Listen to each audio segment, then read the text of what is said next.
Hey guys, okay, so this grammar video is for lesson 6 on page 17 of your grammar workbook. This lesson is about predicate nouns and predicate adjectives. So if we look up at the top of the page underneath the word discover, it says, if a snowpack remains frozen for many years, a glacier may form. The many snow crystals become thick layers. These layers are very heavy. In bold below the few sentences we just read, it says circle the bold-faced noun that tells what the subject is or becomes. So if we look back up in those two sentences, the word layers is in bold and the word heavy is in bold. Which one of those words is a noun that tells us what the subject is or becomes? If you said layers, you are correct. Now let's look at the second one.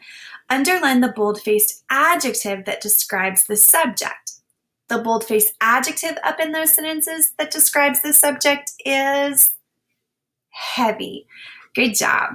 Okay, so let's look in that gray box. It says a predicate noun follows a linking verb and it renames the subject.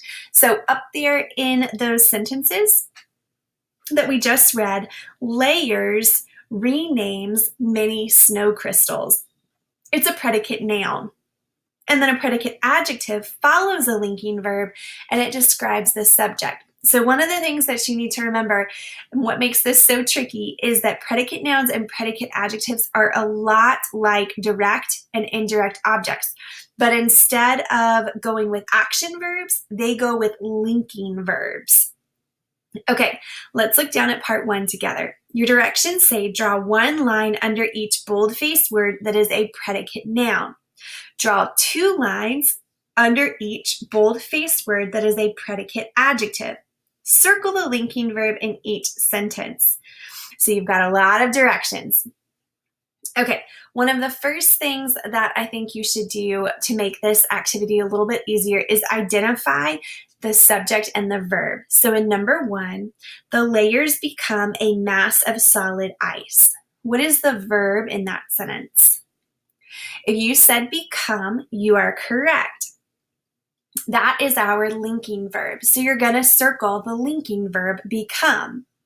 Now in number 1, what is your subject? What becomes? If you said layers, you are correct. Now you're not going to do anything to layers. If you want to write an S above it to let you know that that's the subject, you can do that, but we're not going to underline it or circle it.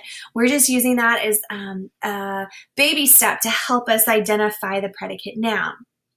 So remember, a predicate noun renames our subject. If our subject is layers, what word renames our subject? If you said mass, you are correct. Mass is our predicate noun and it renames our subject. It would not be of solid ice because of solid ice is a prepositional phrase that describes mass. Okay, that was a lot of information. Let's look at number 2 together to see if it makes a little more sense. A mass of solid ice is a glacier. What is your verb in number 2? If you said is, you are correct. Circle is. Now, what is? If you said mass, you are correct. So you're going to write a little S above mass. That's your subject. Remember, it would not be of solid ice because that's a prepositional phrase. Now, let's look at some of the other words in our sentence. What is the predicate noun? What renames our subject?